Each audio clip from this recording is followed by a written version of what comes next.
sabi niya, kasi gusto ni Risa, magsumpa na yung mga bago sa Senate President. Teka muna, hindi pa nga nagko-convene. Yung 19th Congress, functus officio. Tapos na. Wala na yon, 20th na. Nasaan ang Senado? The Senate can only act collegially.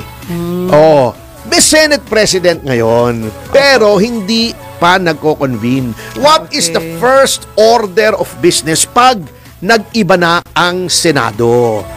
Although continuing body ang Senado, the composition changes. Anong unang-unang gagawin? Pipili ng Senate President ang 20th, ang Senate ng 20th Congress. Kasi ang Congress is both the Senate and the House. Oo. Pipili muna ng presiding officer. Kailan pipili? Pag nagre-convene sila. Kailan magre-reconvene? July 28. July 28 na pala eh. Magko-convene. Magbobotohan.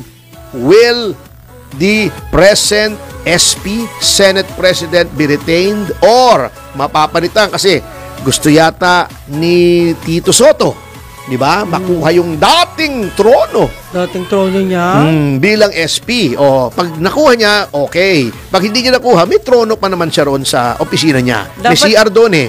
Yun ang trono niya. Dapat iba naman, para at least matry natin. Anyway, only pag na-determine na yon, saka susumpa yung mga bago. Actually, para sa akin, if only for the sake of just to be sure, dapat manumpa din yung mga dati.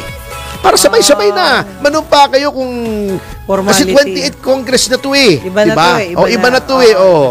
Para wala namang mawawala kung manunumpa sila, di ba? Correct. Kaya lang yung iba doon, baka kanta ng pasumpa ka pa. Nako, ay mahal mo. May ganun kanta, di ba? Anyway, yun ang dapat gawin. And wala naman sinasabi si Tongol. Ngayon, nagtatataray si Risa. Hindi ka naman, you cannot speak for the Senate, blah, blah, blah, blah, blah, blah. Wala naman sinasabi po. Kanya lang, hindi pa nagko-convene. Hindi mag-convene ka mag-isa kung gusto mo. Magbotohan ka mag-isa mo, iboto mo sarili mo.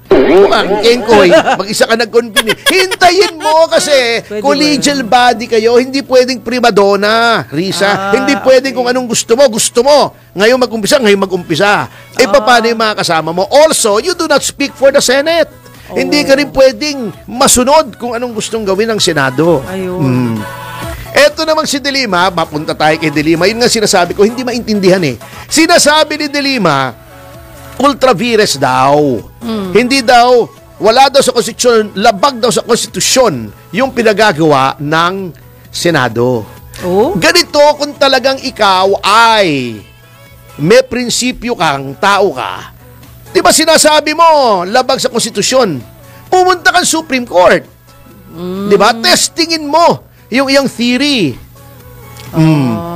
Kaya lang, natatakot siyang pumunta sa Supreme Court. Bakit? Hindi ba noong 2011 ba yun? 2011. Di ba may TRO ang Korte Suprema na pwedeng umalis si Ginang Arroyo para magpagamot sa Singapore. Hindi niya inonor, pinigil pa rin niya. Kaya may contempt siya eh. Di ba umamin siya na siya ay nakiapid sa asawa ng may asawa?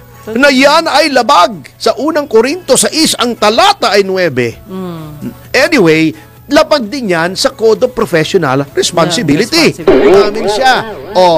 Hindi ko alam kung meron na confidential ito, pero baka meron siyang action, administrative sanction or administrative case tungkol doon. Di natin alam.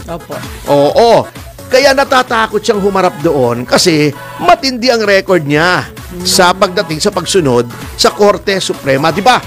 Yung whole departure order, labag din sa konstitusyon. Bakit niya ginawa? Nagdemanda kami sa Supreme Court. Sinabi namin, yung HDO na inisyu niya bilang Secretary of Justice, unconstitutional. Nanalo kami. Ganun ang gawin mo. Tingin mo unconstitutional, pumunta ka sa Supreme Court. You should have the courage of your convictions. Ngayon, kung hindi mo kaya, shut up ka na lang, Laila. Anong panginangawa mo? Ayaw mo naman testingin eh. Hindi sa media. Para kang lalaki hamon ng hamon nung ayaw namang kumasa. Oh, para kasi si Derek Colmenares eh. Pare-pareho nga talaga kayo. Grabe. Oo. Talaga naman, oo. Ewan ko ba? Pero attorney, di ba bagong Pilipinas ngayon? Ano daw, may nagtanong lang ha? Bagoong Ano Pilipinas. daw po ang Mabaho bago eh. sa Pilipinas ngayon? Alin? Sa iyong palagay. May bago bang nakita ka? Marami, ang daming. Everything. Marami. Oh. Ang daming mga congressmen, bago yung mga sasakyan nila. Bago lang. Bago yung mga bahay nila. Bago yung mga nobya nila. Bagong Pilipinas talaga. Bago yung mga damit nila. Di ba si Auntie Claire, every time nag-impress con, bago ng bago. Ano tawag doon? Patadyong ba yun? Yung may ganun, Maria Clara, ano tawag doon? Maria Clara, siguro kasi Claire siya eh, di ba? Claire. Di ba? Nung tinatanong siya, 4,000 na daw na barangay ang drug-free. Tinanong sa kanya, ano-ano yung mga barangay doon? Malay ko ba? Ala? Hindi, nandiyan na sa YouTube, hanapin mo. Sinabi So sabi niya, may napagawa ng mga rehabilitation centers para sa mga drugs, sa mga drug addicts. Tinanong siya, ano-ano yung mga address? Hindi ko alam. Sinabi niya yun talaga? Oo, hindi, hanapin mo. Swear. I-fact check mo ko. Sige. Kasi naman kayo, mga reporter, yung mga kapatid ko sa media, kayo naman ang sasama ng ugali nyo. Bakit? Sinabi na nga sa inyo kung ilan, gusto nyo pang malaman kung saan. Pampira kayo, ano ba naman klaseng mga tao kayo? Dapat maghanap kayo. Masyado kayong matanong eh. So, huwag na kayo magtatanong, lalo na pagka si Auntie Claire. Oo na lang ng oo, tango na lang kayo ng tango. Di ba? 4,000. Wow, 4,000. Gano'n na lang kayo. Alam mo ba, sir, yung nangyari kay Net25? Eden Santos. Oo. Nagalit sa kanya. Bakit? Yung Malacanang press corps. Ewan ko. Bakit magagalit sa kanyang Malacanang press corps? Hindi ba papel ng press na magtanong? Kaso nga yung tanong niya parang hindi nagustuhan. Bakit hindi magugustuhan? Anong hindi maganda sa tanong? Sinasabi mo, meron. Pina-fact check kita. Di ba? Ayun. Parang yun, sabi na, 36,000 na pinatay, EJK. Amin na pangalan.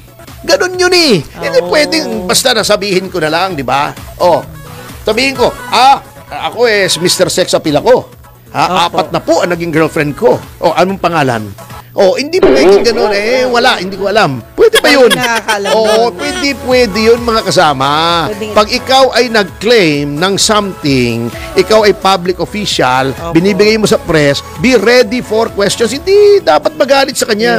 Baka si Claire lang nagalit sa kanya, hindi maaaring magalit yung mga kapatid natin sa hanap buhay sa isang reporter na ginagawa lamang ang kanyang trabaho. Anong gusto nyo? Walang tanong. Ayun lang. Wag na lang kayo mag-press briefing, i-email nyo na lang. Yung mga gusto nyo yung mga gusto nyo sabihin, di ba? Walang kakwenta-kwenta. Ay, nako.